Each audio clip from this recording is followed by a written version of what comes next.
bawat isa ang kanilang mga Biblia. John chapter 17. John chapter 17.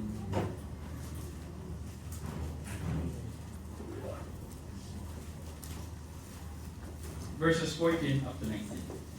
At ito yung makikita sa ating TV monitor ngayong umaga ito. Book of John, chapter 17, verses 14 up to 19.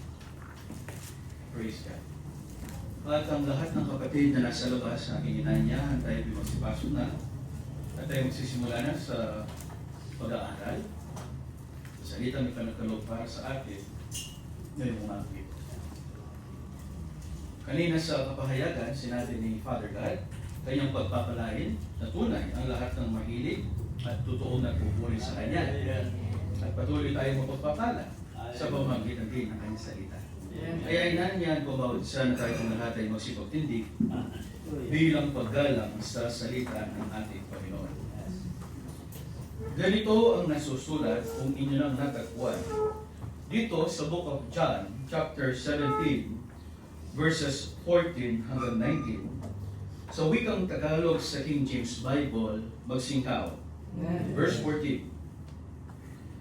Ibinigay ko sa kanila ang iyong salita at kinapuotan sila ng sanglibutan. Sapagkat hindi sila taga-sanglibutan, kaya ko naman na hindi taga-sanglibutan. Hindi ko idinadalangin na alisin mo sila sa sanglibutan, kundi ingatan mo sila mula sa masama. Hindi sila taga-sanglibutan, nagaya ko naman na hindi taga-sanglibutan. Pakabanalin mo sila sa katotohanan. Yes. Ang salita mo'y katotohanan. Kung paano ako'y sinugo, yung sinugo sa sanglibutan, sila'y ding sinusugo ko sa sanglibutan. At dahil sa kanila'y pinabanal ko ang aking sarili, upang sila naman ay magpakabanal sa katotohanan. At nais ulitin ang verse 19. At dahil sa kanila'y pinabanal ko ang aking sarili, upang sila naman ay magpakabanal sa katotohanan. At ang Diyos ang magpala sa pagkakabasa ng kanyang salita ngayong umaga ito. Tayo pong lahat ay magsiyoko, tayo pong manalangin.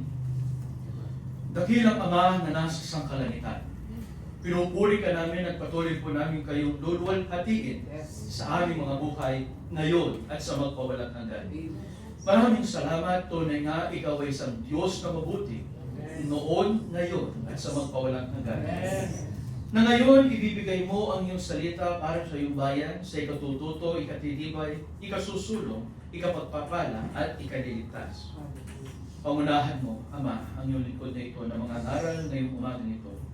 Dalangin ko ang kaunawaan sa iyong salita, ang patuloy na maghari, yamang ang Espiritu Santo na iyong ipinagkaloob, ang siyang aming dakilang tagapagturo at siya ang aming kasama. Ngayong buong maghapong ito, ito'y magiging buong araw ng pagtatagumpay at kagalakan sapagkat ang aming Diyos ay gumawa na ng dakilang bagay sa aming mga buhay. Lahat ng salita, lahat ng kapahayagan mangyayari sa aming mga buhay, mangyayari sa aming kapanahunan. Ito'y aming makikita, matitikman. Ito'y aming mararanasan sa lupain ng mga buhay.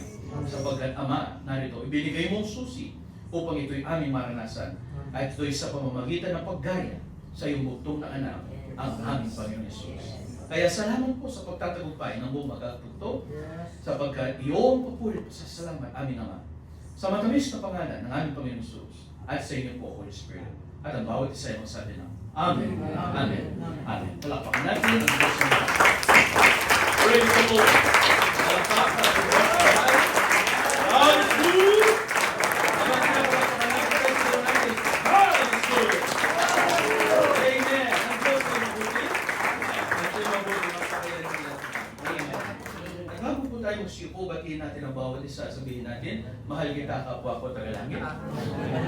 Binamagin tayo ng kasing magiging Kristo. We love you, people of God. Baruch Hashem, tayo po'y makakaupo na. God bless you all. Praise God. Ngayong umagang ito, mga iniibig, kagaya ng inyong makikita sa ating TV monitor na sumasalita sa paksang because of us. Because of us. Dahil sa atin. Pakaunawaan ninyo ang salita na inyong maririnig ngayong umagang ito. Ito ang isa sa magiging susi upang tayo ay manatiling buhay dito sa sangkalupaan. Simulan natin ang pag-aaral, mga kapatid ko. Recently, mayroon akong mga nakikitang posts on social media. At ang nakasulat sa kanila ay, one of them was like this, isang katanungan. At ang sabi niya, isa siyang OFW. Tayo na niyang bumalik sa abroad. At sa kanyang post, ganito ang kanyang naging katanungan, ano ang pinakamabilis na paraan upang ako yumaman? What is the fastest way para ako yumaman upang hindi na ako bumalik sa abroad? And that was the question. Tinignan ko ang mga comment, ang suggestion ng marami, ang kasagutan ng marami on social media. At ang unang kasagutan ay ito. Marami sa kanila ganito ang naging kasagutan. Number 1, upang ikaw ay mabilis na yumaman sa Pilipinas. Una, mag-artista ka. That is the fastest way para yumaman ka daw. Pero, ang sabi ng comment, kung pangit ka, bagsak ka sa number 1. Lilipat ka na lang sa number 2. Masaklap ka agad ito pakibat ng number 1. Ang number 2, upang ikaw ay mabilis yumaman, ang sabi nila, kung hindi ka pwede mag-artista, maging contractor ka sa DPWH.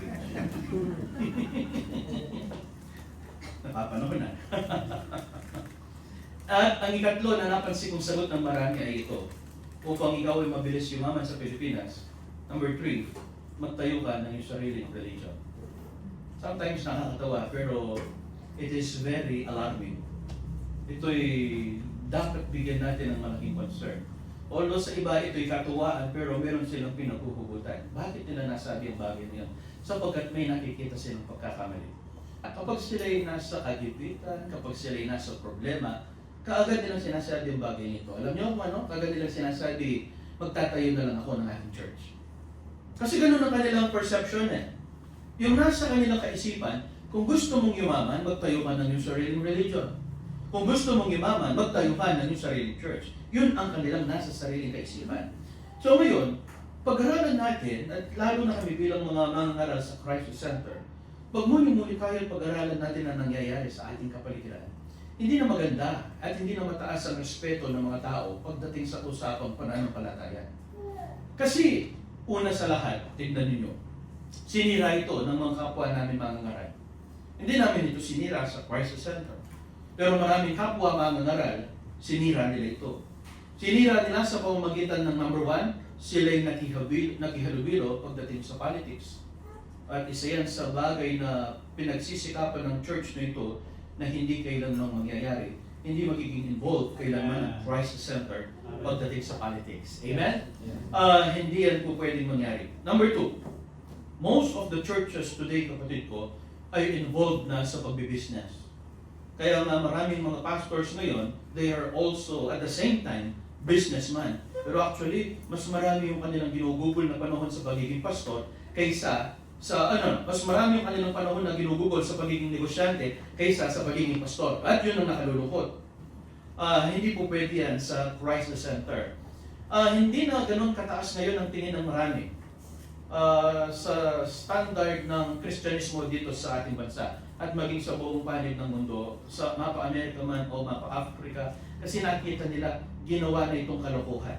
Ginawa na lang itong business. Kung gayon nakasama ang tingin ng mga tao ngayon sa Kristyanismo, sa tingin ko, it is up to us para baguhin ang ganitong pananaw. Hayaan natin na maipakita natin sa buong mundo sa pamamagitan ng church nito at sa pamamagitan ng bawat isa sa atin na nasa church nito, maipakita natin, hindi natin sila kagaya. May isang church pa ngayon sa bansang Pilipinas na nananatili na puro pagdating sa salita ng Panginoon. Ipakita natin na may church pa na hindi involved pagdating sa politika at may church pa na hindi involved pagdating sa usapan ng pera, lalo na sa pagnenegosyo. Hayaan natin may pagmalaki ng lahat ng nakakakilala sa atin at makakakilala pa ng Crisis Center ay tunay na kinakasihan ng Panginoon. Say Amen! Amen! Magagawa na natin. Magagawa na natin. Magagawa natin yan. Magagawa natin na may pakilala sa lahat ng tao ng Crisis Center ay kakaiba at binubutahin ng Panginoon. Paano? Sapagkat meron tayong sinusundan. Alam niyo kung sinong sinusundan natin? Alam niyo kung sinong ginagaya natin? The name is Jesus Christ, our Lord Jesus Christ. At ito ang nasa ating scriptures. Tingnan niyo ang verse 19. Dito sa ating scriptures, dito sa book of John, chapter 17, verse 19. Ang sabi ng verse 19 ay ganito, magsingkap, atin ang ubang natagpuan. Ang sabi ng verse 19, At dahil sa kanila, sino nagsasalita dito? The Lord Jesus Christ. Sino ang kausap niya? Our Heavenly Father. Yes. Kausap niya. Yes. Siya yung nananalangin, siya yung nakikipag-usap sapagkat ito ang kapanahunan na bago siya maipako sa krus ng Kalbaryo. At sinasabi ng Panginoong Yesus, dahil sa kanila, sino ngayon ang tinutukoy ni Lord? Dahil sa atin. Tayo ito. Marahil, hindi pa tayo sinilang 2,000 years ago. Ang tinutukoy niya, yaong mga nakapaligid sa Kanya, yaong mga nagsisampalataya sa Kanya.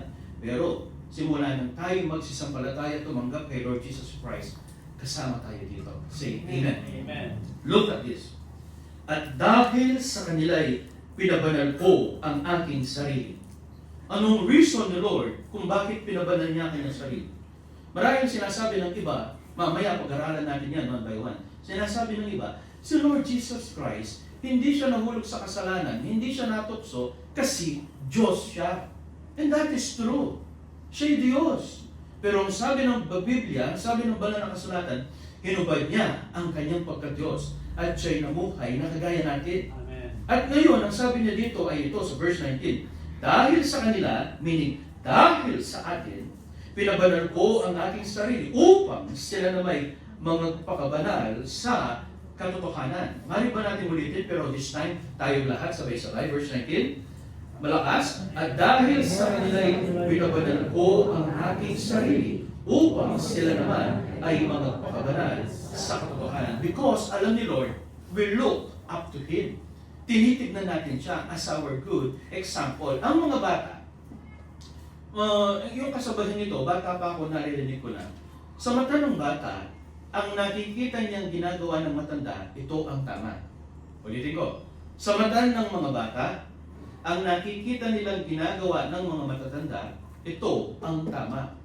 Kapag nakita ng mga bata, ikaw bilang isang matanda, halimbawa, mahilig kang magtapon ng basura wherever you go, namasyal ka sa Essen, namasyal ka sa Lakeshore, namasyal ka sa, lalo na malapit na ngayon ng Kapaskuhan, na namasyal ka sa mga theme parks, at kahit saan nagtatapon ka ng basura, kapatid ko, ikaw ay mahilig mo yan ng chewing gum and iniiwan mo sa ilalim ng upuan, and sometimes ginagawa ito inside the church. Huwag niyong gagawin, kapatid ko, mali ang bagay na yan. Pero kapag ito'y nakikita ng bata, ginagaya niya.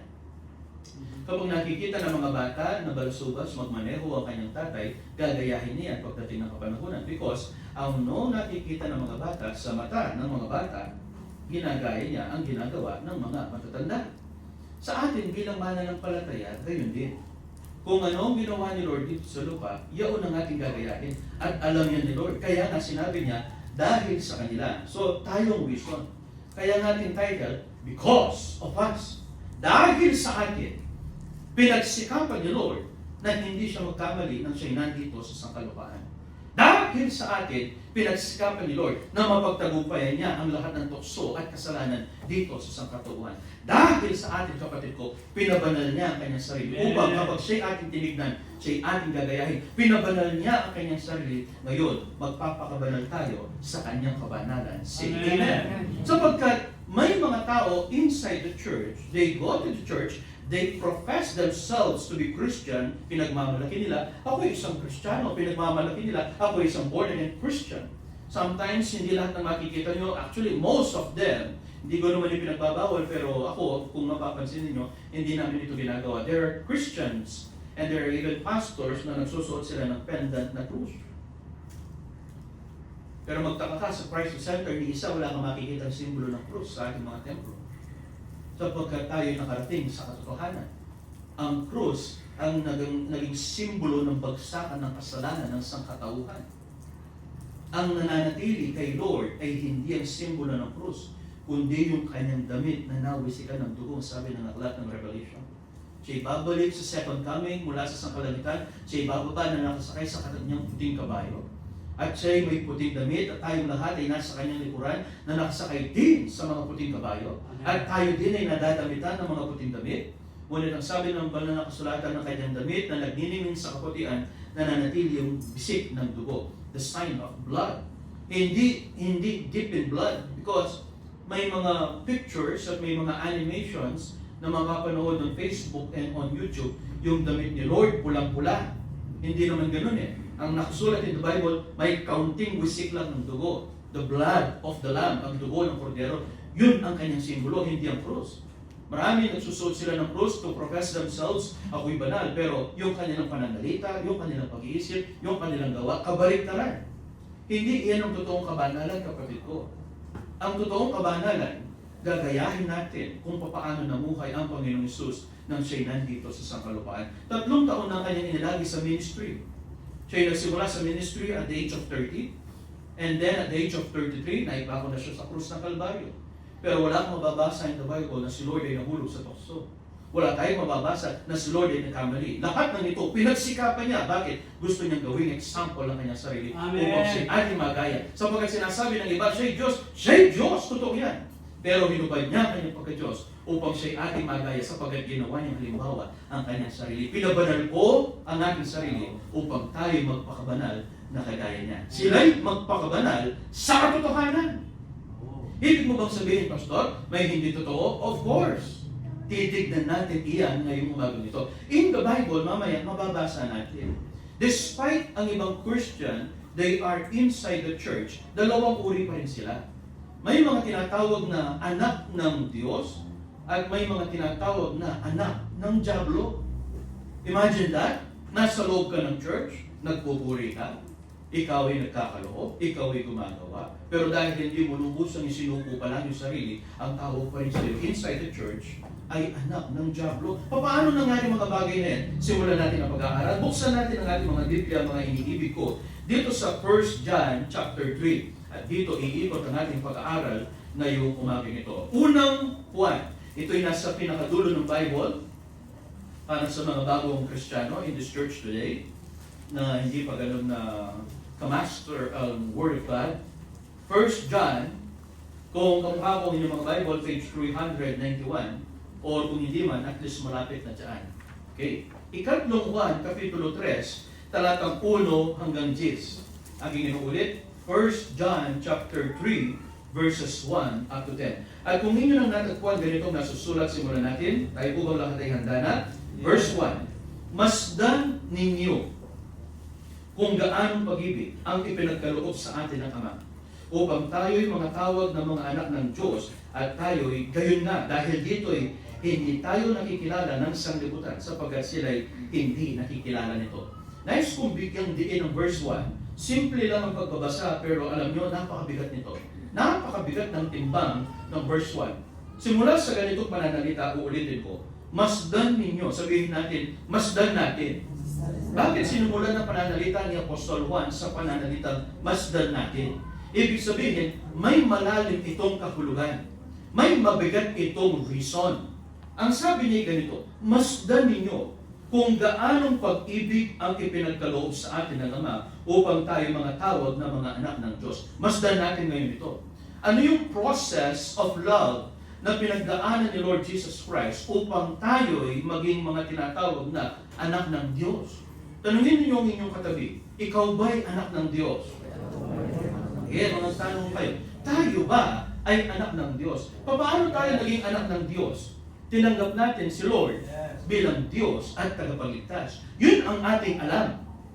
Nang may magbahagi sa atin ng Word of God, at tayo nilit sa prayer, tinanggap natin si Lord, na born again tayo, naging anak tayo ng Diyos. Pero upang iyon mangyari, mahaba ang naging proseso at hindi biro-biro. Paano yung proseso ng pag-ibig na iyon upang tayo mga tawag na anak ng Diyos? Nagsimula ito kay Father God. Ang ating Ama na nasa sangkalangitan, mahal na mahal niya ang kanyang bugtong na anak. Marahil may mga pamilya na hindi ganon kasuwid, may mga pamilya na hindi ganon kalambing sa kanilang mga anak at sa kanilang mga asawa. May mga lalaki na talagang dry. And ang sabi ng iba, because that is the nature of men, hindi sila masyadong showy at hindi sila masyadong affectionate. Hindi sila masyadong nagpapakita ng kanilang emotion. Pero may mga pamilya rin naman at may mga magulang na hindi nila ikinakahiya and by nature, malambing talaga sila sa kanilang mga asawa. At malambing din sila sa kanilang mga anak. Itong si Archpas, nakita namin sa kanya ang bagay na iyon at sinasabi ko ito upang pamarisan natin lahat. Itong si Archpas, nung kami bata pa, sapagkat when I was in grade school, lagi siyang wala. Aalis kami, tulog siya, Uuwi kami, wala siya. And then matutulog kami, wala siya because talagang ginugol niya ang kanyang panahon in the ministry. Panahon na iyon na nagpibuild siya ng ministry. At kahit madaling araw na siyang umuwi, hanggang ngayon hindi ko makalimutan ang kanyang ginagawa. Kasi manyaman ko tutulog, masarap ang aking tulog. Pero magigising at magigising ako, alam kong umuwi na siya, may hahalik sa amin at yayakap sa amin. Masarap ang aming tulog. Pero may laring in Kapampangan, may laring niya kamilingan. Yayakapin niya ako, then hahalikan niya ako sa aking pisngi. Although hindi ako magigising ng todo, pero partially magigising ako at nangyayari yung gabi-gabi. At alam ko nakauwi na si Archmas. May mga magulang na napakalambing sa kanilang mga anak. At yan ang tama. May mga anak na hindi malambing sa kanilang mga magulang because siguro, hindi naman lahat, pero siguro dahil hindi sila tinuruan ng kanilang mga magulang. May mga tinuruan din naman, pero ayaw maging malambing. Pero ang tama, maging malambing ka, maging mapagmahal ka, ipakita mo yung pag-ibig. Hindi naman tama na ipakita mo yung pag-ibig, yung pag-iyak, yung pagluha sa panahon na wala nang magulang. That is very wrong. Hindi yun totoong pag-ibig, kapatid ko. Ang pag-ibig sa mga magulang at sa lahat na nakapaligid sa atin, ipinapakita ito habang tayo'y nandito sa lupang ng buhay. Amen. Kaya hindi mo makakalimutan yung ginagawa niyong Great Archpass. At hanggang sa aming pagtanda, ipinapakita niya ang kanyang pag-ibig, ang kanyang pagiging concern, ang kanyang labig. Ginagawa niya ito. Ganyan din si Father God. Malambing siya at mahal na mahal niya ang kanyang bugtong na anak, our Lord Jesus Christ. Kaya may masakit kay Father God nang makita niya ang kanyang bugtong na anak na naghihirap dito sa kalupaan. Imagine that, ang pinakamahal mo, kapatid ko, ang pinaka-iibig mo, at nag-iisa lang yan. Kaya tinawag siyang the only begotten Son. Makikita mo yung bugtong na anak at pinakamamahal, ipinadala mo siya sa sangkalupaan upang iligtas ang sangkatauhan. Pero anong iginanti ng mga tao? Anong ginawa ng mga tao? Siya'y pinaglalatiko. Siya'y pinaghahampas. Siya'y sinunto. At yung iba, pikturalya pa hindi ng Jesus. At siya'y nilapastangan. Tinakpan ng kanyang mata at sinasabi, hulaan mo kung sino sumampal sa iyo. That is great blasphemy. Lahat ng ito tiniis niya. Binigyan siya ng koronang tinig. Lahat ng ito pinagdaanan ng Panginoon. At habang pinagdaraanan ni Lord ang lahat ng hirap na ito, maging ang gutom, nanonood si Father God. Nakikita niyang nagduro sa kanyang anak. Kaya nga nang si Lord ay nandoon sa krus ng Kalbaryo, nang hindi namatay si Father God, na nakikitang naghihinalo, naghihirap ang kanyang anak, anong ginawa ni Father God? Pinagdilim niya ang sangkalangitan. Pinagdilim niya sapagkat hindi niya malubos matiis na makita ang kanyang bugtong na anak. Alam niyo, kapatid ko, may mga magulang na kayang, may mga anak na kayang tiisin ng kanilang mga magulang. Pero napakasakit para sa mga magulang na makita naghihirap ang kanilang mga anak. Kaninong umaga sinabi ko ito sa isang kapatid by the name of Sister Shirley. Itong kapatid na Shirley na ito, na kapatid natin sa Christ Center, meron siyang magulang, itong si Apong Rosie.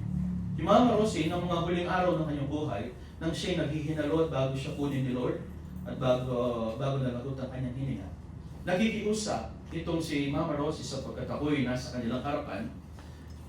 Nakikiusap siya sa kanyang anak na si Shirley. Ang sabi niya, sambana ka anak ko, sambana ka. Sambana ka. Hindi tumugon ng kanyang anak. Hindi man sumagot. Ang sabi ko, kasyas na puso din tao ngayon niya. Kasi imagine, namamatay yung iyong magulang, naghihinalo, kahit nagpanggap ka lang sana, kahit nagpakunmuli ka lang, sinabi mo, Mama, sambana ako, kahit hindi tao sa iyong puso, at kahit hindi mo gagawin, at least man lang napasayaw mo yung magulang sa mga huling minuto ng kanyang buhay dito sa lupa, pero hindi siya sumagot. Hindi niya tinugunan ng kanyang nanay hanggang sa siya'y mamatay. Natiis niya ang kanyang magulang. Pero, ibang gumawa ang Panginoon. Dumating ang araw, at hindi nagtagal ang panahon, dumating ang pagtawag ng Panginoon sa kanya, itong si Shirley, ang kanyang panganay na anak, ang nagkasakit. At malala ang sakit na dumating sa kanyang anak. Dumating sa punto na wala na silang ibang malapitan, at narito, yun ang naging mitya upang siya'y lumapit sa Panginoon. So nakita ko sa pangyayari yun, at yun ay pinaalala ko sa kanya, may mga anak na kayang tiisin ng kanilang mga magulang, pero masakit para sa mga magulang na makita nilang nagdurusa ang kanilang mga anak. That was the reason kaya siya'y bumalik at nanumbalik sa Panginoon. Tinanggap niya ang Panginoon sa kanyang buhay. Ang ating Ama, napakasakit para sa kanya. na makita niya ang kanyang pinakamamahal na anak na nagdurusa sa krus ng Kalbaryo. Masakit ang kanyang nararamdaman. Imagine, naghihinalo, nauubusan, nagutom siya sapagkat hindi na siya makain sa buong maghapong yaon. Pinagbuhat ang mabigat na kahoy buhod sa pagpapahirap sa kanya sa Sanhedrin. At lahat ng ito, pagdating sa krus, inalipusta. Siya inauhaw. Anong ibinigay sa kanya? Suka, vinegar. Ganun kasama ang mga tao. At nang masakit na talaga ang nararamdaman ni Lord, hindi na matiis ng Ama, anong ginawa niya? Pinagdilimon sa kalangitan. At ang makita ito ni Lord Jesus Christ, dahil nakita niyang inalis ni Lord, ni Father God, ang kanyang tingin sa kanya. Anong nabanggit ni Lord? Ama, bakit mo ko pinabayaan? Alam niya, hindi siya pinabayaan ni Father God. Pero dahil sa labis na sakit na kanyang nararanasan, nabanggit niya, bakit mo ko pinabayaan, Ama? Pero alam niya, hindi siya pinabayaan. Kailangan matupad ang pangyari niyon. At hindi ito nawawala. Kaya nga, tuwing tayo nagko-communion, yun ang reason, inaalala natin siya. Sinabi ni Lord, gawin niyo ito sa tuwing kayo kakain ng tinapay na walang levadura at sa tuwing kayo iinom ng sarong ito, gawin niyo ito bilang pag-alaala sa akin. Pero always remember, kapatid ko, hindi lang dahil kay Lord Jesus Christ ginagawa ang communion. The very reason kung bakit siya dumating dito sa lupa is because meron tayong Ama na umiibig sa atin. Napakasakit. That is the process of love. Nag-sacrifice si Father God para sa atin. Nag-sacrifice ang kanyang anak, the Lord Jesus Christ, para sa atin upang makamit natin ang salitang tayo'y mga anak ng Diyos. Napakahaba ng proseso. Pero sinasabi ko ito, upang tayo matawag na anak ng Diyos, ang sabi ng verse 1, masdan ninyo. Tingnan yung verse 1, masdan ninyo kung gaano pag-ibig, ganun kabigat ang pag-ibig na nagamit para lamang tayo matawag na ang Diyos. Kaya nga marapat siya ating pasalamatan sa ating mga buhay. Say amen? Amen. Ganun katindi, kapatid ko. Opo. Verse 2. Dito sa verse 2, ang sabi niya ngayon ay ganito. Mga minamahal, ngayon nga ay mga anak tayo ng Diyos, say amen. At hindi pa nakakayag kung magiging ano tayo. Nalalaman natin na kung siya'y makayag, tayo'y magiging katulad niya. Sapagkat siya'y ating makikita sa kanyang sarili. Anong sinasabi ng verse 2, mga iniibig? Hindi pa napapakita ang Panginoon, pero sa araw na iyon na siya'y mapapakita, tayo'y magiging katulad niya, ang sabi niya. Ano ba ang Panginoon? Siya'y katawang panglangit. Tayo ngayon ay nasa katawang panlupa. Pero sa araw na siya magpapakita sa atin, sa panahon ng kanyang pagbabalik, na walang sino man ang nakakaalam, tayo'y magiging katulad niya. At alam niyo ba, kapatid ko, upang tayo maging katulad niya, sa araw na iyon na walang nakakaalam, gusto niya paghandaan natin na para bagang kahit tayo nandito sa lupa, tayo'y mamuhay na para bagang tayo'y katawang panlangit na. Ang katawang panlangit, kaya matatanggap mo, makakamit natin ang katawang panlangit, ito'y isang pamumuhay na walang pagkakasala. Yes. Na aking naalaala, babahagi ko sa inyo, ang testimony ni Brother Ray at ni Sister Teresa last Sunday doon sa Sipri, Concepcion. Sila'y binigyan ng pagkakataon ni Archpass nang sila'y bumisita doon sa Concepcion. At ang sabi niya, gumawa ng dakilang bagay ang Panginoon sa inyong buhay. Bakit hindi kayo mag-testimony? Kasi kung mahiyain sila, hindi biro-biro yung kanilang pagiging mahiyain. Pero dumating ang kapanahunan, hinamon sila ni Archpass, napakalaki ng inyong pagkakautang sa Panginoon. Napakalaki ng ginawa ng Diyos sa inyong buhay. Kailangan parangalan niyo siya. Kasi lahat ng Kristiyano may testimony, may patotoo. At ngayon, nangyari nga, nakiusap sila sa akin, Pas, kinakabahan kami, maaari po bang bigyan niyo po kami ng palugit, dagdag na 1 linggo? Pinibigyan ko. At dumating nga ang araw na sila tumayo sa altar, silang mag-asawa, that was last Sunday. Ibinahagi nila ang kanilang buhay nang sila'y wala pa kay Kristo. Noong panahong sila'y wala pa kay Kristo, hindi nila ako pansin. Sa kanilang pamilya kasi, sila'y nasa sumpa pa ng sakit at karamdaman. Mana-mana iyan. Mula sa lolo hanggang sa mga magulang, most of them sila'y mga high blood. Hypertension, hindi nawawala yan. Lahi nila yung inaatake sa puso. Yung iba sa kanila, inatake na ng 2 beses. Yung biyanan ko, 3 beses. Yung isa nilang kapatid, 4 na beses. lahi talaga nila ang high blood at inaatake sa puso. Noong araw na siya unang maatake sa puso, binisita ko siya sa hospital. Hindi bilang isang member sa church, sapagkat hindi pa siya Kristiyano. Hindi pa siya kabahagi ng Christ Center. Binisita ko siya bilang kamag-anak ng aking asawa at bilang tito ko na rin. And pagdating sa hospital, hindi man niya ako masyadong binigyan ng pansin. Kasi ang pinagkakatiwalaan niya, yung kanyang pananalapi. Makuha tayo. Noon pa man naririnig ko na ang mga kwentong ito, pero sa kanyang testimony last Sunday, doon ko napatunayan, totoo ang mga kwento. May dalawa siyang passbook. Ang kanyang unang passbook para sa kanyang pamilya. At ang kanyang ikalawang passbook para sa kanyang bisyo, ang sabong. Maraming tao, ipinagtatanggol nila ang sabong, sinasabi nila, ang sabong ay sports. Wala pa akong nakita, kapatid ko, na naging masaya ang kanilang buhay dahil sa sabong. Totoo yan. Amen. At yung iba naging bilyonaryo pa dahil sa pamumuno at pagnenegosyo ng sabong. Pero ngayon, tingnan nyo kapatid ko, yung kanilang kagalakan, yung kanilang kaligayahan sa bilyon nilang hawak na pera, umuuwi lang sa walang kabuluhan. Ngayon, ibabalik ko kapatid ko, lahat dumarating sa wakas kapag yan ay hindi mula kay Lord. Ngayon, hindi niya ako pinapansin. Mayaman siya. Yung isa sa kanyang pinakahuling kontrata na nakuha sapagkat siya isang architect and part-time engineer, siya nagtatayo sila. Nakapag-build siya ng kanyang sariling construction company. So yun, isang contractor, pero hindi sa DPWH, private contractor. Nakuha niya ang kontrata upang itayo ang isang tower in Ortigas. Nakuha niya ang kontrata. At itinayo nila ang kanilang contract was more than 1 billion pesos. Imagine that. Ganun nakalaki ang kanyang mga pinapasok na negosyo at kontrata. Billion ang pinag-usapan, hindi milyones.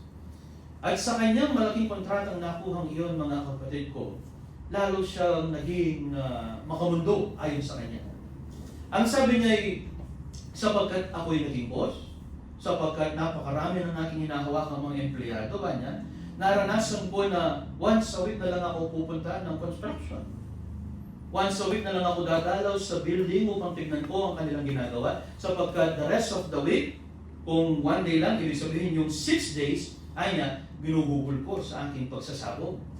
Dumating ako sa punto niya na minsan 2 oras lang ang aking tulog. Pag nakatulog ako ng 2 oras, pagbangon ko, aalis ako, babalik na ako sa sabungan niya. At naging kakilala kami sa iba't ibang mga sabungan sapagkat pag pumupunta kami, sabi niya ay wala kaming pakialam sa gastos. Dumating ako sa ganung kalalagayan na niya. Sabi ko, araw-araw ba iyon? Opo, pastora niya, araw-araw. Magkano na sa panahon niyon ng kalakasan ng iyong kita, magkano yung tinatapon mo kada araw? Kada araw, pastora niya, hindi bababa sa 300,000. 300,000. 2 araw lang nasabi mo sa kanya, mababayaran ko yung utang ko sa hardware. Sabi ko, dati 600,000. Kanya 2 araw lang. At itinapon lang yan. 6 na araw yun, araw-araw. Kasi nga, milyon-milyon ang pumapasok. Bilyon ang kontrata mo yan. So ngayon dumating siya sa ganung kalalagayan. Pero walang may pagmamalaki ang tao sa Panginoon.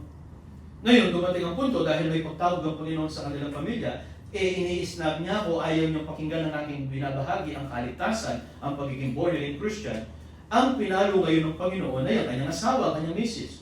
Dumating sa kanyang misis ang isang karamdaman na walang lunas. Kahit saang bansa ka pumunta, kahit sinong doktor ang iyong puntahan, walang lunas ang kanilang sakit. Wala pang nadi-discover na gamot. Wherever you go, kapatid ko. Prevention lang. Pero walang gamot ang kanilang sakit. Yun ang dumating sa kanyang asawa. At dumating sa punto na dahil nagkasakit at naratay ang kanyang asawa, kailangan niya itong bantayan. At dahil pinagmalakihan niya ang pagpapala ng Panginoon, pinagmalakihan niya ang biyaya ng kaligtasan sa kanyang buhay, narito, nagsimula siyang bumagsak. Habang inaalagaan niya ang kanyang asawa, sinamantala ito ng kanyang ibang mga partners in the business at unti-unti nawala sa kanyang kumpanya.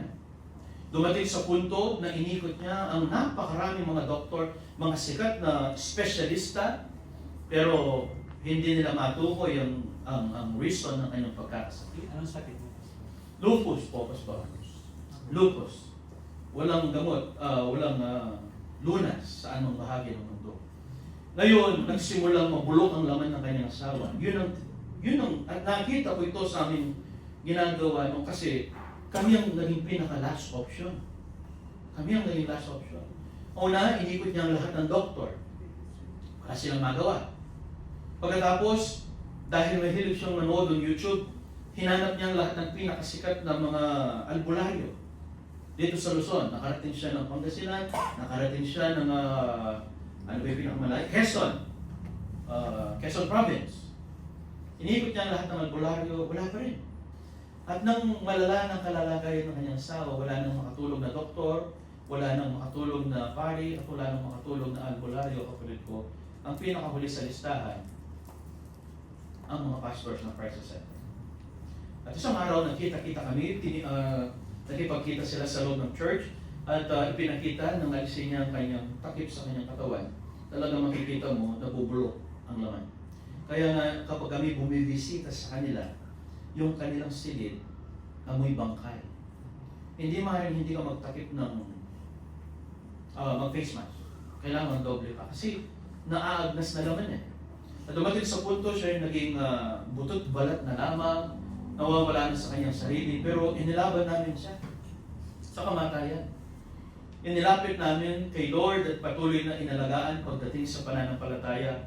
At dumating ang punto, purihin ng Panginoon, siya'y buhay at malakas na ngayon. Yung isa nating kakilala na artista hanggang ngayon, hinihintay ang kanyang kamatayan, pero pagdating kay Lord, tayo ay nasa tinatawag na tunay na buhay. Purihin ang Panginoon. Ang kadakilang ng Panginoon. Amen. That is a great and little testimony. Pero lahat ay may kabayaran. Dahil pinagmalakihan niya ang Panginoon at itinapon ng pansamantalang ipinagkatiwala sa kanyang kayamanan. Ngayon, bagsak na bagsak ang kanilang kabuhayan, na walang negosyo, na nalugi ang negosyo, dumating sa punto na halos minsan, wala nang pera. Pero, nang wala na siyang matakbuhan, nang wala na, narito, doon niya na-realize, nagkasala ako sa mata ng Diyos. Sapagkat naging gaya siya nung prodigal son.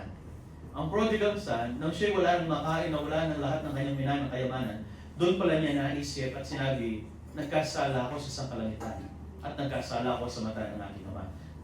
Doon nagigising ang maraming tao. At nais kong sabihin sa inyo, kapatid ko, ngayong umagang ito, huwag na natin hayaan mangyari sa atin ang bagay na yun. Amen? Huwag na natin pagbigyan ng katikasan ng ulo. Huwag na natin pagbigyan ang anumang bisyo dito sa mundong ibabaw. Mga iniibig, hanggat tayo nabubuhay dito sa lupa, kailangan nating maging gaya ni Lord. Bakit?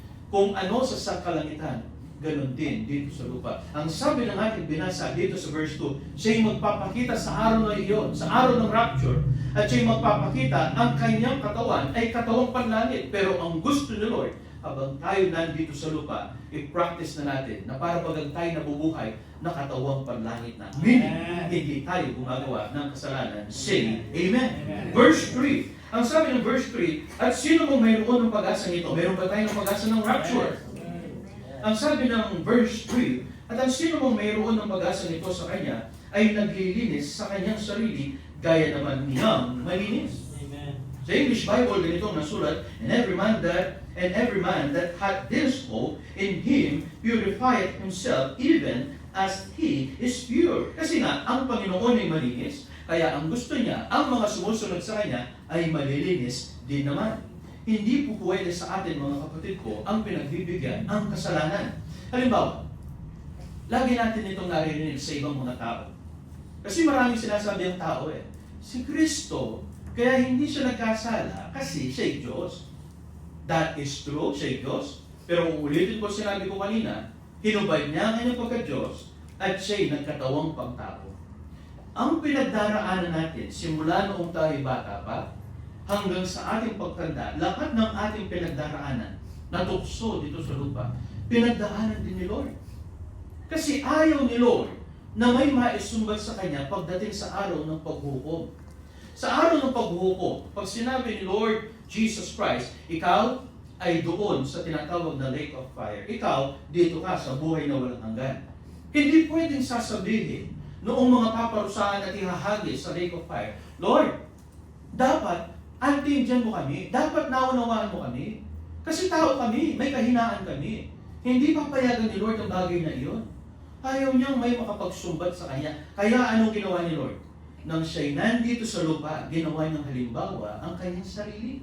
Sabi ng ating scripture sa kanina, sa John 17, pinabanal ko ang aking sarili upang sila naman ay magpakabanal sa katotohanan. Yes. Paano niya pinabanal ang kanyang sarili? Yung tukso na yung pinagdaraanan, yung tukso na ating nararanasan, pinagdaanan din niya ni Lord. Pero may sinasabi siya, pinagdaanan niya lahat ng ito, dumating sa kanya lahat ng ito, pero hindi siya nagkasala. Tingnan natin ang ebidensya. Lagyan nyo ng pananda ang chapter 3 na ito. Babalikan natin lagi ito. Dito sa Hebrews 4, atras tayo ng kaunti mga iniibig.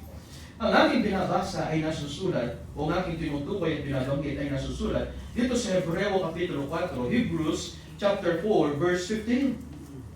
Samahan po ninyo ako. Dito sa Hebrews chapter 4, siguro simulan natin dito sa verse 13.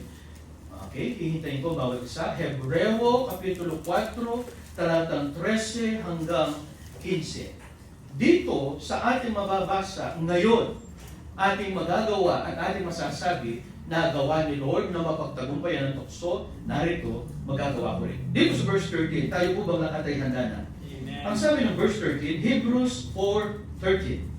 At walang anumang nilalang na hindi nakakayag sa kanyang paningin.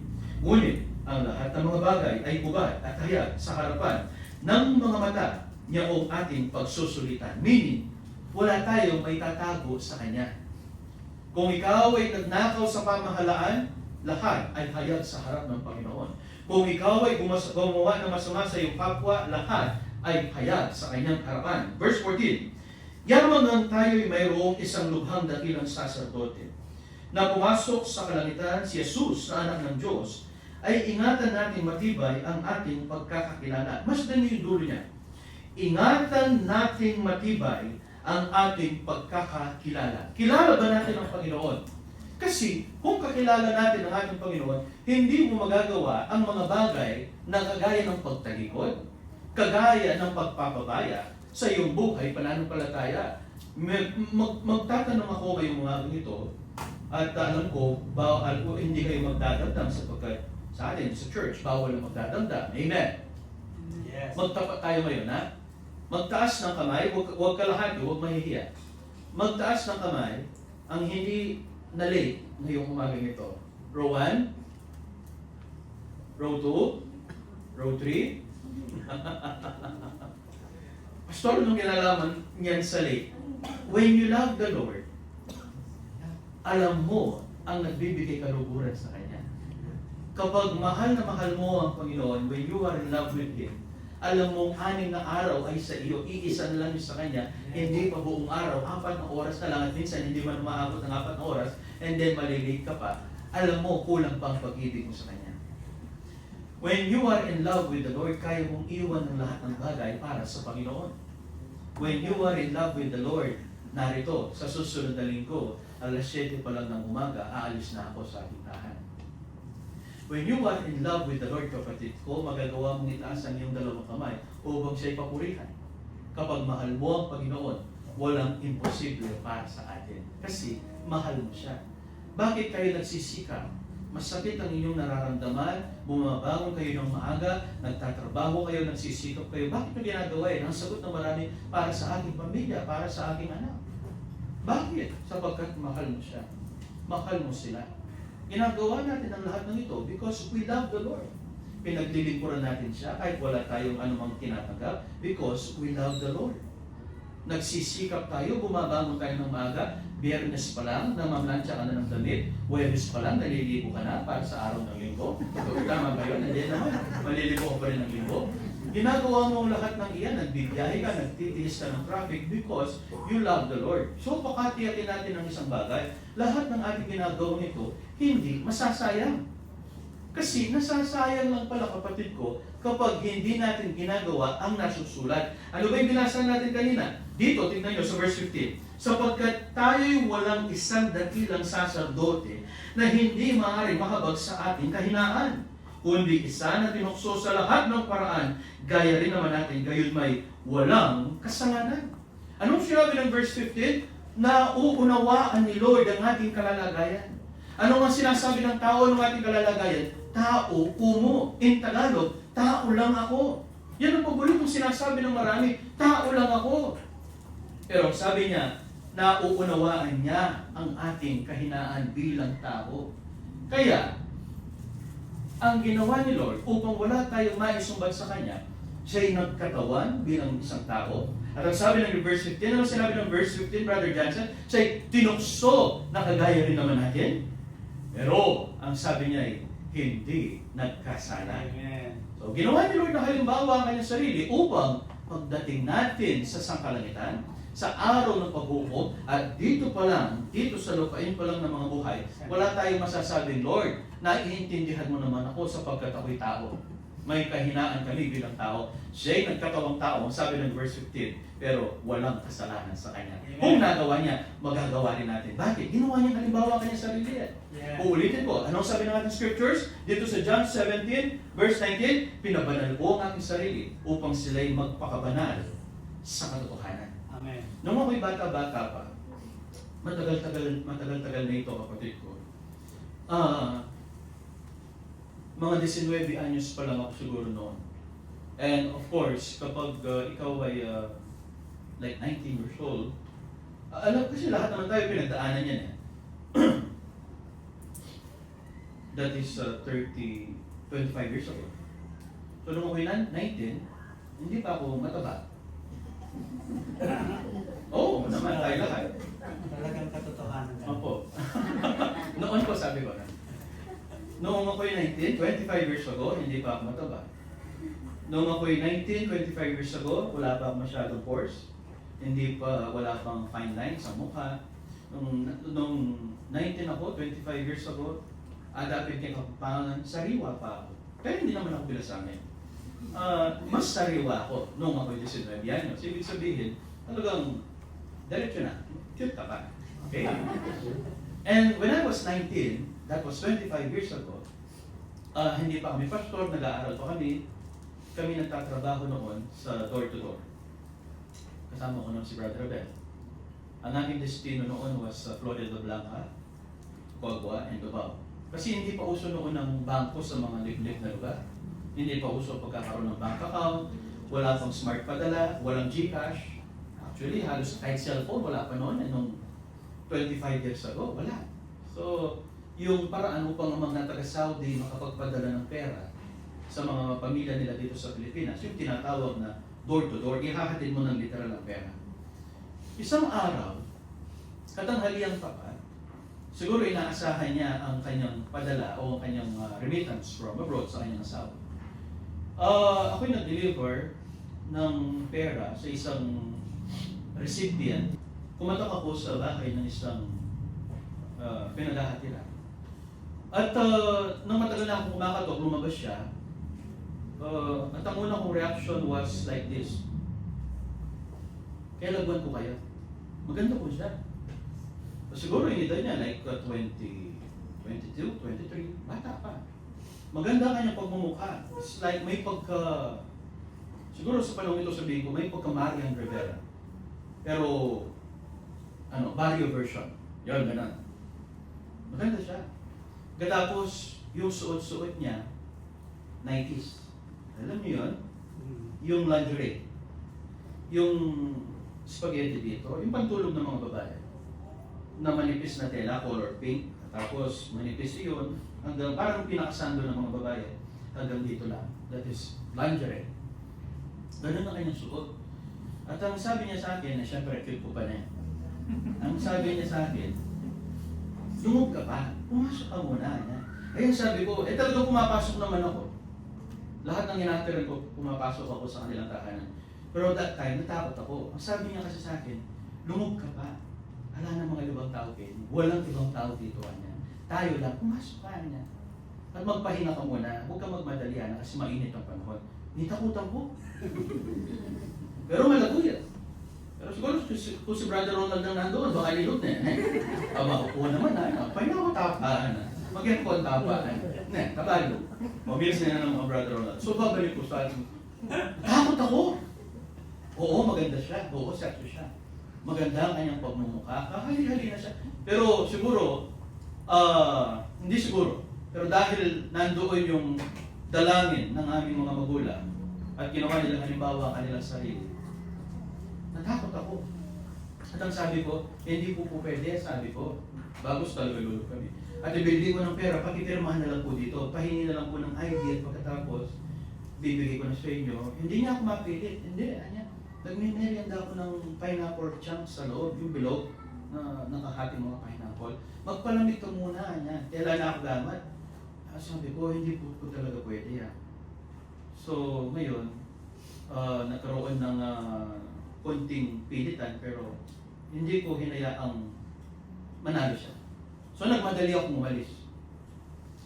At hanggang ngayon, naaalala ko pa yung kwentong yun. Kinuwento ko yung kay Archpass, ang sabi niya, nabi ko, balik ka rin na.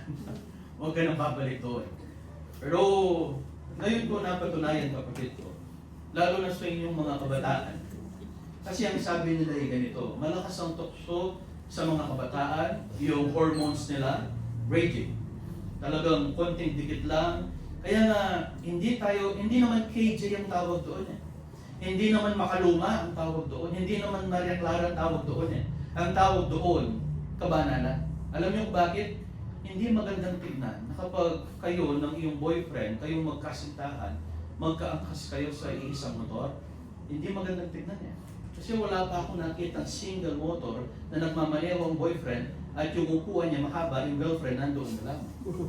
Lahat ng magkaangkas sa motor, magkadikit yan. At kapag magkadikit yan, there is a friction. At alam niyo na, ibig sabihin kapag nagdikit ang katawan ng magkasintahan, nag-iinit ang kanilang pangangatawan. Kaya nga hindi maganda yan. Hindi ko naman sinasabing nagkakasala at ginagawa ninyo ang mali. Pero sa simula pa lang, iniingatan na natin ang ating sarili sapagkat nasusulat. Anong sinabi niya dito sa verse 3? Babalikan natin yung ating scriptures. Dito sa verse John, anong sabi ng verse 3? Kasi ang sabi niya, at ang sino mang mayroon ng pag-asa nito. Anong pag-asa niyon? Ang rapture. Inihintay ba natin ang pagbabalik ng Panginoon? Oh. At ang sino mang mayroon ng pag-asang ito sa Kanya ay naglilinis sa Kanyang sarili gaya naman niyang malinis. So kung malinis ang ating Panginoon, mga kapatid ko, iniingatan din natin ang ating sarili upang tayo ay maging kagaya niya na malinis. Kaya ulitin ko, pinabanal ko ang ating sarili dahil sa kanila. Ngayon, gusto ni Lord, gayahin natin siya. Say, Amen. Amen. Verse 4. At ang sino mang gumagawa ng kasalanan ay sumasalangsang din naman sa kautusan. At ang kasalanan ay ang pagsalangsang sa kautusan. At nalalaman ninyo na siya'y nakayag upang mag-alis ng mga kasalanan. At sa kanya'y walang kasalanan. So, idinidiin ng verse na ito at ng chapter na ito, kapatid ko. Number 1, kay Lord, walang kasalanan. Dumating siya dito sa mundo, sa sangkatauhan, upang iwasak niya ang gawa ng dyablo, upang alisin ang kasalanan. Kaya nagtataka ako eh. Talagang magtataka ka, bakit nagagawa ng maraming mga churches na sinasabi nila, normal lang sa atin na magkasala. Kasi may Diyos tayo nagpapatawad. Walang ganun in the Bible. Alam niyo, ang pagkakasala kasi, nakasulat naman ito sa Biblia, dalawang pagkakasala. Ang unang pagkakasala, kasalanan pumupunta sa impyerno, or ang tawag doon, kasalanan ikamamatay. At ikalawa, yung tinatawag na kasalanan hindi ikamamatay, or kasalanan hindi pupunta sa impyerno. So, dalawa yung uri ng kasalanan. Yung pupunta ka sa impyerno, at yung isa, hindi ka pupunta sa impyerno. Alam na natin ang kasalanan pupunta sa impyerno. Lahat ng iyan, mabigat ang pagkakasala, talagang you will go to hell. Yung kasalanan hindi pupunta sa impyerno, ito yung mga pagkakasalang hindi ka dadalhin sa impyerno, pero marapat pa rin ipaghingi ng patawad kay Lord. Sometimes kasi, nagkakasala tayo, pero hindi sapat ito para tayo dalhin sa impyerno. Minsan hindi natin sinasadya, nakapagsasalita tayo ng hindi tama. For example, may nakitang tao, ay hindi pala pwedeng bangkitin ito, kanina binanggit ko nasa live tayo, na may nakita kang artista o may nakita kang tao, hindi kagandahan ng mukha. Medyo makaratang kang magsisti at sabi mo, sura na, lupa yung aso. So, hindi yun tama. Kasi, nilapastangan mo ang isang nilikha din ayon sa walis ng Diyos. Bagamat hindi yan Kristiyano, pero may kapagsisti ka. Sometimes dumarating sa atin ang ganyang bagay na halimbawa sa mag-asawa, nagluto si Mrs. Dapat naman talaga magaling magluto ang mga Mrs. Amen, mga Mrs. Ano gusto mo kami? Eh kung magluto, ulitin ko dapat magaling magluto mga misis. Ako talaga bisan Amen. Okay, ganito iyan. Madalang na magluto si misis. Eh ngayon bigla siyang nalibre na bakanteng oras ng luto. Eh dahil hindi talaga siya na mahilig magluto, hindi kasarapan. Siguro abot na kape ng kilo mas yan. Medyo maalat. Adobo na nga, maalat pa. Pabensin po, opo. Eh ngayon, sa sobrang tuwa niya, darling, anya kay Mr. Tikman mo, ang sarap ng niluto ko, niya. Eh, siyempre, kung sasabihin mo, sura na nasa, malaksuntahan mo, ayaw mo namang magdamdam ang iyong asawa. So, minsan, nakapagsisinungaling ang mga Mr. Darling, ang sarap ng luto mo, anya kahit hindi. So, nakapagsinungaling ka. Hindi ka nagsabi ng totoo. Pero hindi sapat na reason yun upang ikaw ay mapunta sa impyerno. Naunawaan ba natin? So may mga pagkakasalang pupunta sa impyerno at may kasalanang hindi pupunta sa impyerno. Hindi na tayo gumagawa ng kasalanang ikamamatay or pupunta sa impyerno, say amen. Pero yung mga nagagawa minsan na hindi natin nalalaman, kagaya ng mga kasalanang hindi pupunta sa impyerno or hindi ka mamatay, marapat pa rin ipaghingi ng patawad kay Lord. Na bago tayo matulog, sinasabi natin, Lord, kung ano man po ang aking nagawa ng pagkakasala ngayong maghapon nito, pero alam mo Lord na hindi na po ako gumagawa ng kasalanan ng ikamamatay. At kung may nagawa nga akong maliit na bagay na pagkukulang, ipagpatawad mo po ang lahat ng ito. Kasi gusto ni Lord, malinis pa rin tayo lagi. Amen. Kaya kasalanan ng ikamamatay o kasalanan hindi ikamamatay, lahat ng iyan mawawala sa atin. Amen. Kaya patuloy na isinusuko ang sarili kay Lord. Amen. Naunawan mo ba natin? Ngayon ipagpatuloy natin. Dito sa verse 6. At ang sino mang nananakit sa kanya ay hindi nagkakasala. Sino mang nagkakasala ay hindi nakakita sa kanya ni hindi man nakikilala sa kanya. Mumuntikong mga anak, huwag kayong padaya kanino man.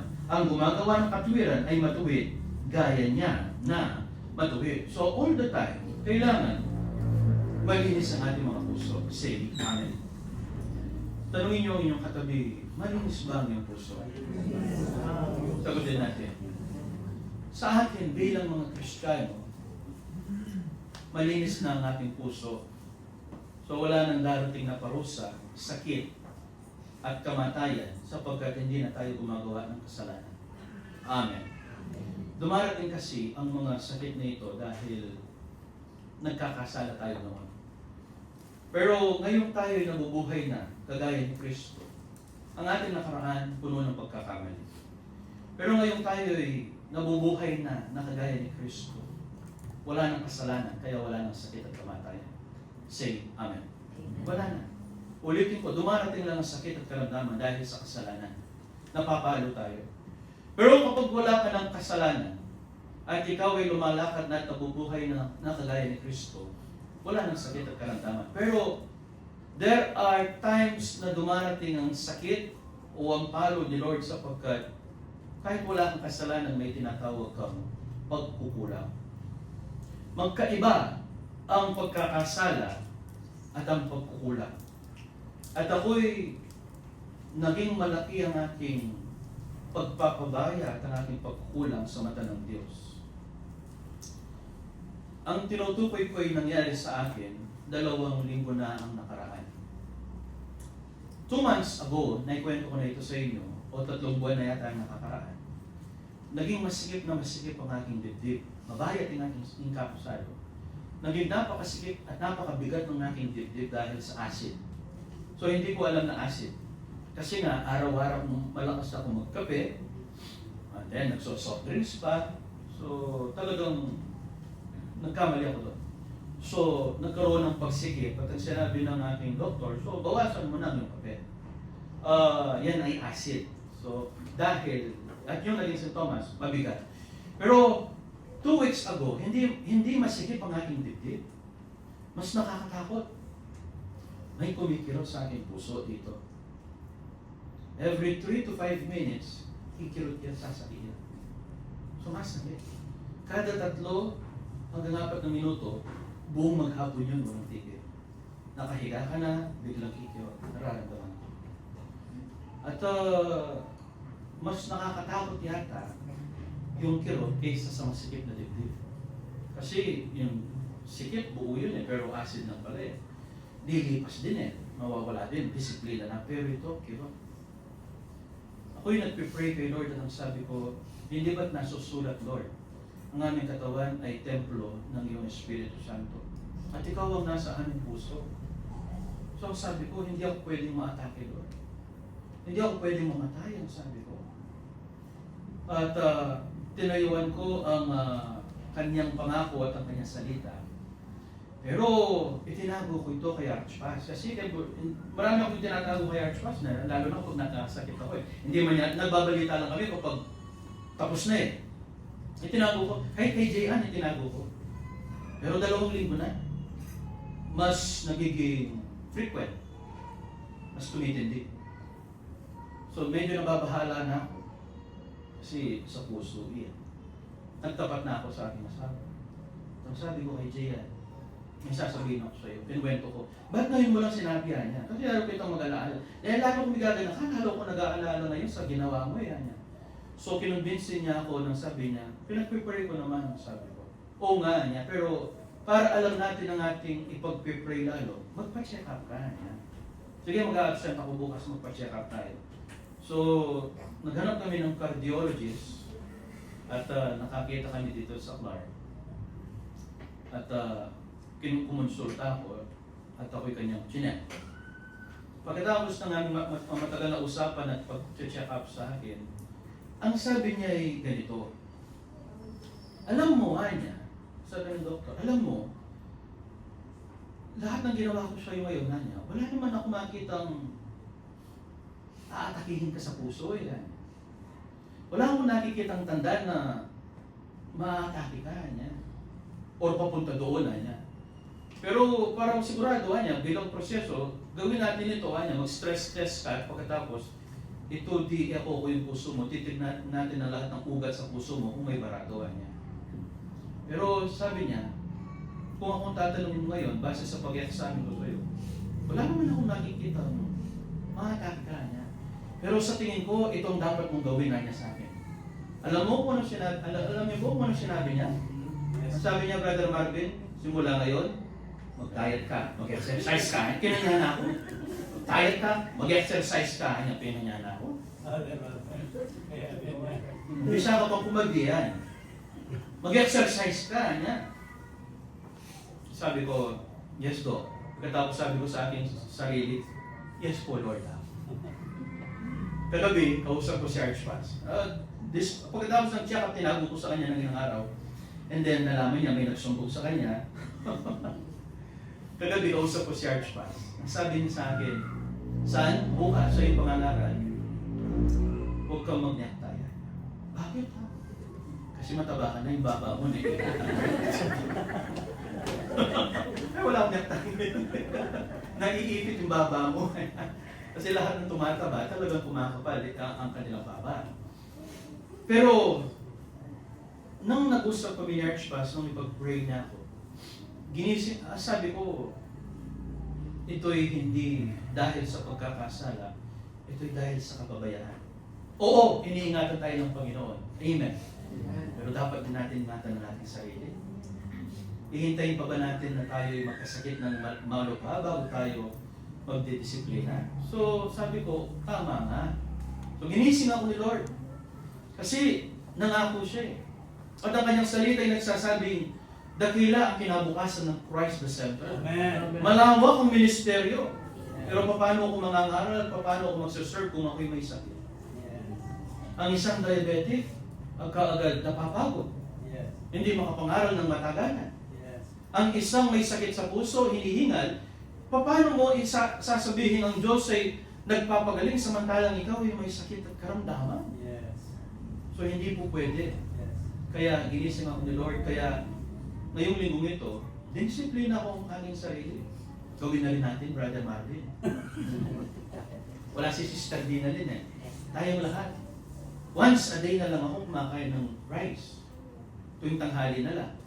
Inalis ko yung dati kasi merienda, kanin. Minsan bago ako matulog, alas 11, minsan natin gabi pa, pag hindi ako nantok, kanin. Ganun ako dati.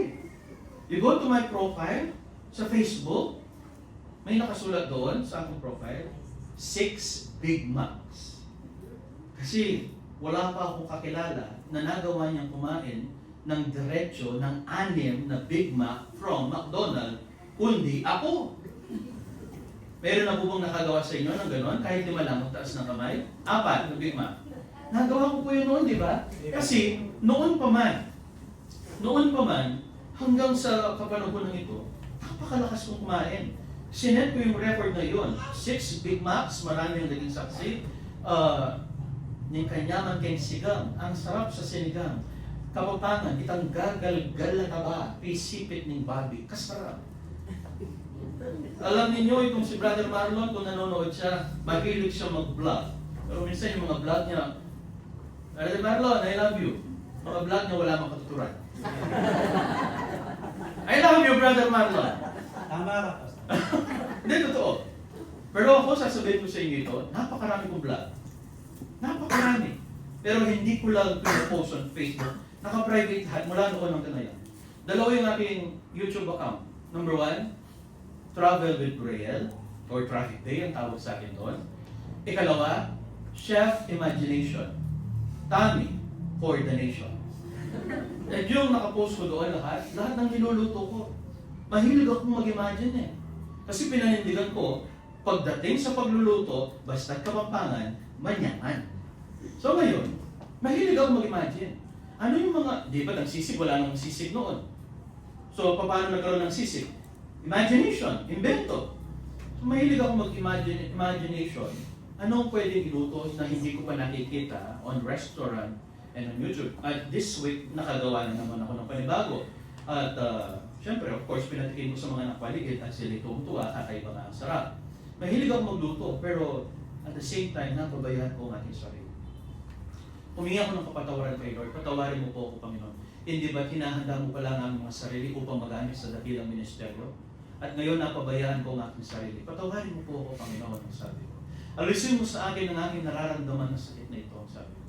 Huwag mong hayaang ma-atake ang iyong lingkod o ma-stroke. Huwag mong hayaang may dating sa kanyang sakit karamdaman sapagkat narito, ikaw ang nasa aming mga puso. Kaya kiniklaim ko na eh. At sinimulan ko na. Once a day na lang ako kakain ng rice at hindi na marami. Divorce na kami ng extra rice, bawal na. Wala ng taba-taba, iniingatan ko na ang aking sarili. Araw-araw, nag-exercise na ako po. No soft drinks, no Starbucks. Aray ko kasanya. Nag-exercise na ako. Araw-araw, naglalakad ako at nagja-jogging. Diretso, walang pahinga, 1 oras. Ang sabi ko, pag natapos ko ng diretso ang 1 oras, walang pahinga. Diretso yun. Diretso ang treadmill, walang pahinga. Ang sabi ko, purihin ka aking Ama. Sapagkat narito, pinagaling mo ako. Kasi kung may sakit ka, hindi mo magagawang tumakbo ng 1 oras na diretso.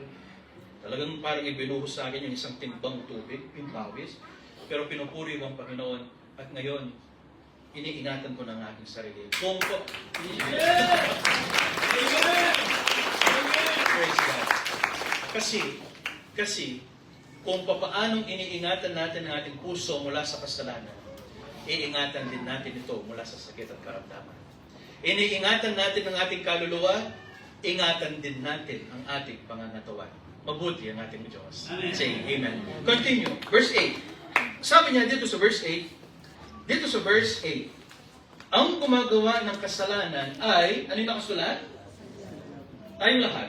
Verse 8. Ang gumagawa ng kasalanan ay sa dyablo. Sapagkat buhat pa ng masimula ay nagkakasala ang dyablo. Sa bagay na ito'y nahayag ang anak ng Diyos upang iwasak ang mga gawa ng dyablo. Yeah. The very purpose kung bakit dumating si Lord dito sa sakalupaan upang wasakin ang gawa ng dyablo.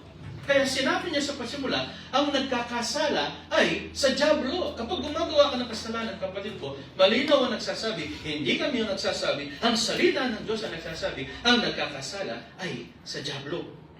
May nag-post, isa kong dating member, on Facebook sa kanyang My Day kahapon.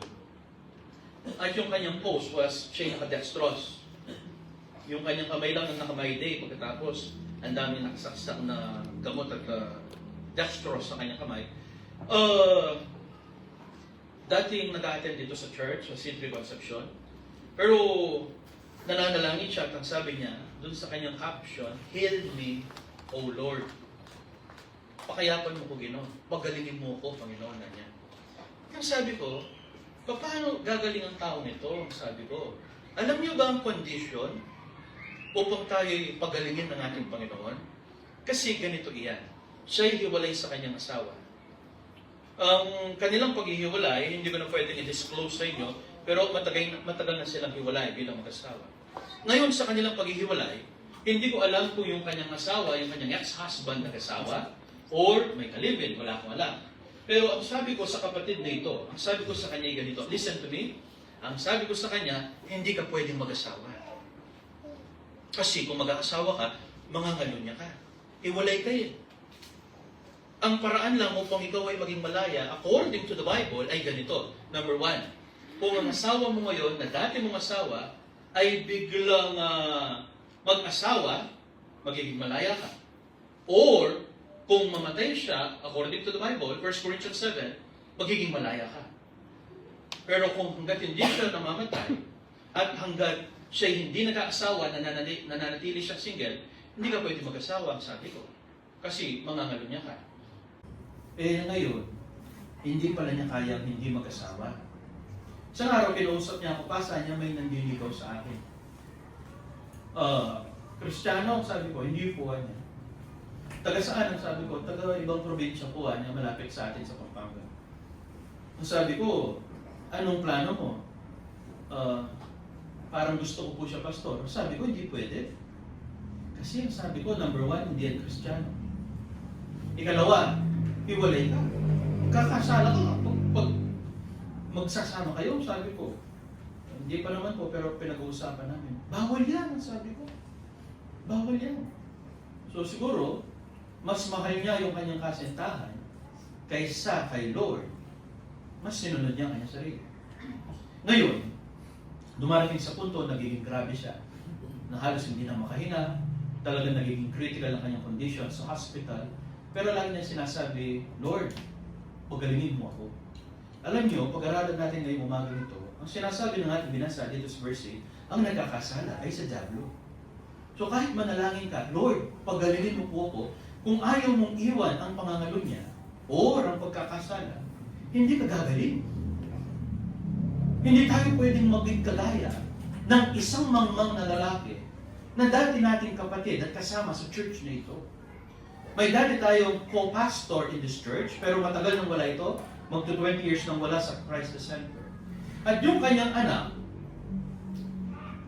isang araw, nang magkita kami, ang sabi niya, kinamusta ko siya, ang sabi niya, kahit ganito ang aking kalalagayan, humihingi ako ng kapatawaran kay Lord araw-araw, nagsisisi ako niya. Ano bang ginagawa mo? Sabi ko, meron akong kalibin na niya. Yung kalibin ko may asawa. Pag wala yung asawa, pumupunta ng abroad, ako ang kasama. Binibigay niya ang pangangailangan ko. Binibigyan ako ng sasakyan. Binibigyan ako ng pera niya. Binibigyan niya lahat ng kailangan ko niya. Pero alam kong mali niya. Kaya nagsisisi pa rin ako araw-araw. Humihingi ako ng kapatawaran kay Lord sa ginagawa ko niya. Ang sabi ko, alam mo, hindi ka man pinakikinggan ni Lord niya, ang sabi ko. Pag ganyan ang ating gawa, hindi niya tayo pakikinggan sa ating panalangin. Kasi may itinakdang condition si Lord. Ang sabi ng verse 8, ang nagkakasala sa dyablo. Ngayon, ibabalik ko dun sa isang dating kapatid na nasa hospital ngayon, ayaw niyang iwan ng kanyang boyfriend sa kanilang paglilibin, hindi na nga Kristiyano, naglilipin pa, iniwan pa ang pananampalataya, tumigil sa pagsamba, hindi ka pagagalingin ni Lord. May condition si Lord. Alam niyo yung condition niya? Na isulat sa unang Kronika, Kapitulo 7. Tingnan natin, bago tayo magtapos. Dito sa unang Kronika, samahan po ninyo ako. Or I mean, 2 Chronicles. Pagkatapos ng Samuel at ng mga hari, dito sa 2 Chronicles chapter 7, ganito ang nasusunod. May condition si Lord. Kaya pala, hindi tayo pinakikinggan ni Lord sapagkat hindi natin ginagawa ang nasusulat. Ano ba ang nasusulat? Ikalawang Kronika, Kapitulo 7, talatang 14. Atin na po bang natagpuan? Okay, ready? Verse 14. Sige po, hihintayin ko ang bawat isa. Ikalawang Kronika, Kapitulo 7, talatang 14. Page 685. At ganitong nasusulat dito sa verse 14, kung, dati sa condition, kung, hindi ba noon, Archpass, mayroon po kayong aral, ang title niya, if, kung, ganyan. Kung ang aking bayan na tinawag sa pamamagitan ng aking pangalan ay, anong condition? Number 1, magpakumbaba. Number 2, dumalangin. Number 3, hanapin ang aking mukha. And 4, tignan yung condition number 4, talikuran ang kanilang masamang mga lakad. Akin ngang didinggin sa langit. At ipatatawad ko ang kanilang kasalanan at pagagalingin ko ang kanilang lupain. Ang iba, nagpapakumbaba. Condition number 1. Ang iba, nananalangin. Most, ginagawa iyan. That's condition number 2. Ikatlo, hinahanap ang mukha ng Diyos. Karamihan, hindi na nagagawa iyan. Pero ang pinakamabigat sa kanila, yung ika-apat na kondisyon. Ano ba yung ika-apat na kondisyon? Talikuran ang kanilang masamang gawa. Halimbawa, humihingi ka ng kagalingan kay Lord. Lord, pagalingin mo ko mula sa aking sakit at karamdaman. Ayaw mo namang iwan ng alak. So, paano ka pagagalingin ng Panginoon? Ang sabi niya dito sa verse 14, ika-apat na condition, iwan mo, talikuran mo. Sabihin natin, talikuran. Talikuran mo ang iyong masasamang lakad niya at aking didinggin. So, kahit pala tayo nananalangin, we pray, at tayo nagpapakumbaba sa kanyang harapan, at lumalapit pa tayo sa ating mga pastor upang magpatulong sa pananalangin, pero ayaw naman natin iwan ang ating masamang lakad, wala rin pala. Hindi rin didinggin ni Lord because ayaw natin gawin ang isang kondisyon ni Lord. Ano yung sabi niya? Talikuran ang kanilang masamang lakad. Bakit? Sa ating scriptures, ang sabi niya 1 John 3, ang gumagawa ng kasalanan ay sa diablo. So hindi ka pagagalingin. Pero subukan mong iwan. Manalangin ka, magpakumbaba ka, hanapin mo ang kanyang katuwiran, at talikuran ng masamang gawa. Ano sinabi ni Lord? Aking didinggin. So pakikinggan na niya, tinalikuran mo na eh. Aking didinggin na niya. At pagagalingin ang kanilang lupain. At hindi lang ang lupain, meaning, hindi lang ang iyong kabuhayan, hindi lang ang iyong pamilya, kundi maging ang ating pangangatawan. Naunawan ba natin? Kaya talagang, kung titignan natin, maselan ang proseso ng kagalingan. Maselan ang kaligtasan. Sa lahat ng pinagaling ni Lord, lagi niya sinasabi ang isang bagay, sin no more. Sabihin nga natin, sin no more. Amen? So wala tayong pwedeng itagilin kay Lord. Kanya na, simula kanina, tinitignan natin ang lahat na nasusulat. Tapusin natin ngayon, balikan natin ang 1 John. Dito sa 1 John, sa ating pinag-aaralan, sa ating pagtatapos, ganito ang nasusulat. Ang sabi niya ganito, verse 9, ang sino mang ipinanganak ng Diyos, hindi nagkakasala. Sa mga bago nating kapatid, ano nga po ba kasi ang inyong apelyido? Agustin. Ang unang nanganak sa inyo, ang unang nagsilang sa inyo, ay ang inyong mga magulang, ang inyong nanay. Ipinanganak kayo dito sa lupa, kaya nandito kayo ngayon.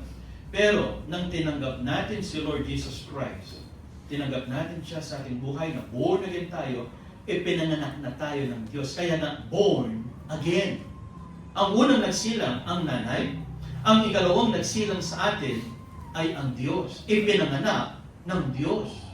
Ngayon, ang sabi niya sa verse 9 na ito, ang sino mang ipinanganak ng Diyos, tayo ba'y ipinanganak ng Diyos?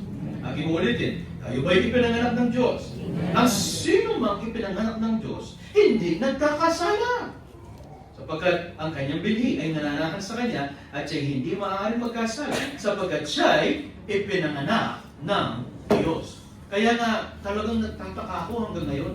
Bakit sinasabi ng ilang mga preacher at ng ibang mga churches, normal sa atin ang magkasala, hindi nawawala ang pagkakasala. Siguro nasasabi nila iyon sapagkat sila ay wala sa Diyos. At hindi sila ipinanganak ng Diyos. Malinaw ang nasusulat. Kaya nga inuulit ko, ang sabi ni Lord, pinabanal ko ang aking sarili dahil sa kanila. Tayo ang reason. Ikaw, ako, tayong lahat ang dahilan ni Lord. Bakit? Sapagkat alam ni Lord, siya ang ating titignan. Sa ating pagtatapos, pakinggan niyo ito. Sinabi ni Apostol Pablo, gayahin ninyo ako. Sinabi ni Pablo. Pero ang sinasabi ko ngayon ay ito. May mga mabubuting nagawa si Pablo at may mga pagkakamali din si Pablo. Pero sasabihin ko sa inyo, ang pinakamagandang gayahin habang tayo nabubuhay dito sa lupa ay yung isang great example na kailanman na hindi nagkamali. And the name is the Lord Jesus Christ. Amen. Siya ang ating gagayahin. Amen? Amen? Ginawa niya.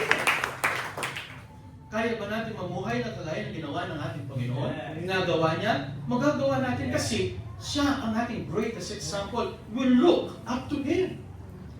Siya ang head of the church, the Lord Jesus Christ. At sinabi niya, pinabanal ko ang aking sarili dahil sa kanila. Sapagkat alam ni Lord, gagayahin natin siya.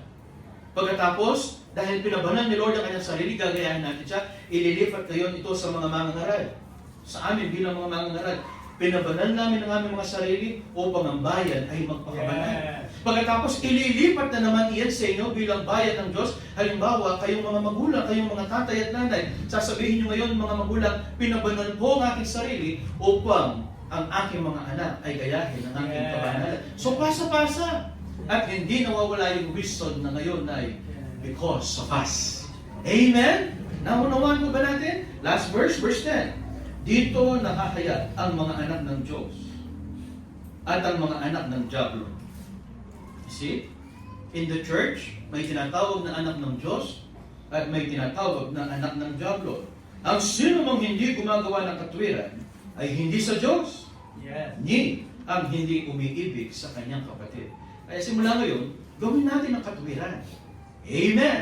At pagkatapos, may inaragdag ang verse 10. Mahalin natin ang ating mga kapatid. Amen. Ewan ko kung mayroong nagtatampuhan dito. Ewan ko kung mayroong kayong kagalit. Pero kahit hindi comment yun, bawal sa atin yan. Sa mga sumusunod na talata, sinasabi, ang hindi umiibig sa kanyang kapatid ay isang mamamatay tao. Nasusulat. Ngayon, ang sinabi ni Lord, nahahayag ang mga anak ng Diyos at nahahayag ang mga anak ng Diablo, sabi ng verse 10. Ang sino mang hindi umiibig sa kanyang kapatid ay anak ng Diablo. Mahal ba natin ang bawat isa? Amen. Wala ka bang tampo? Wala ba kayong inggitan? Wala ba nagsasabi, lagi na lang siyang pinagbibigyan ni Nana? Kaya kay Buri, may mga ganyan. Bakit siya pinamanahan ng lupa? Ako ang pinamana sa akin, kaldero. Hindi patas. Kaya hindi ko siya nangagawang ibigin eh. May mga ganyan. Ang baon niya, 150. At may I love you pa, anak. Pero kung binibigyan 100 tapos wala kang I love you, ang laging pinagbibigyan, samastan mo na. Ganun. So nabubuo yung inggitan. Nabubuo yung hatred. May kompetensya sa magkakapatid. May kompetensya sa mga magbilas. Bawal sa atin yan, kapatid. Amen. Pakatandaan natin simula ngayon. Ang anak ng Diablo may palatandaan. Walang pag-ibig. Pero sa mga tunay na anak ng Diyos, katwiran at pag-iibigan dapat maghari sa mga taga-crisis center. Amen? Sa tanungin ko kayo, do you love the Lord? Amen. Ulitin ko, mahal ba natin ang Panginoon? Amen. Hindi natin siya nakikita. Pero sinasabi natin, mahal natin siya. At ang sabi ni Lord, hindi mo ko nakita, pero sinasabi mo mahal mo ko, samantalang ang kasama mo sa church, nakikita mo, hindi mo magawang mahalin.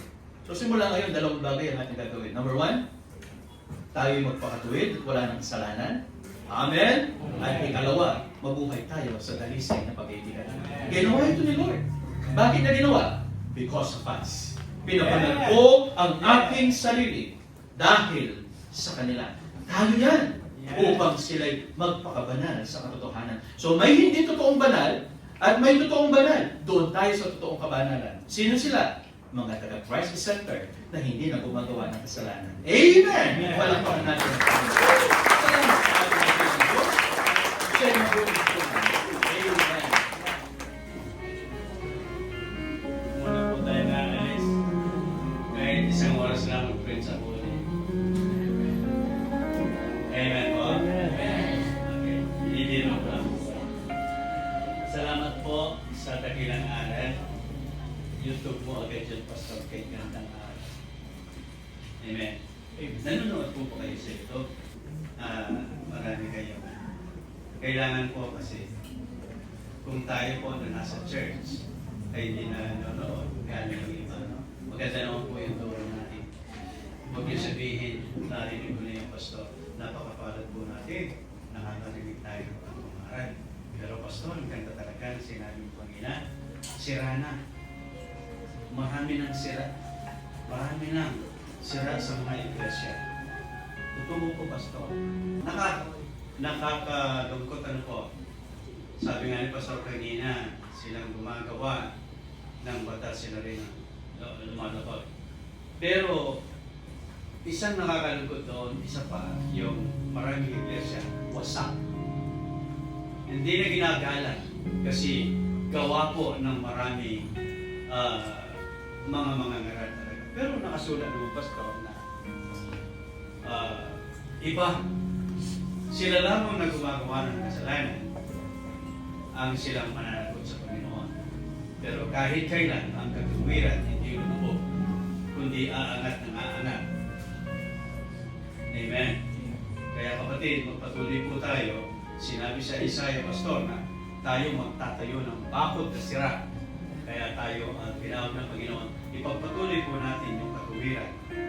Kasi nga, pagka ang mga pastor ay matuwid, walang may sumpa ang sino man. Kayo po ng mga miyembro dito sa labas, pagpatuwid po kayo kung paano dito, ganun din. Pagkilala natin, kakaiba tayo. Amen.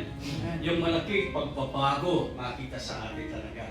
Kaya yung dati, kamuhihan natin, ang dati natin buhay. Na sabi ni Lord, kamuhihan nyo, at nakakaya yun. Talaga nakakaya po yun. Kaya kapatid, sa labas, dito sa loob at sa labas, maging ilaw tayo, gaya niya na ilaw.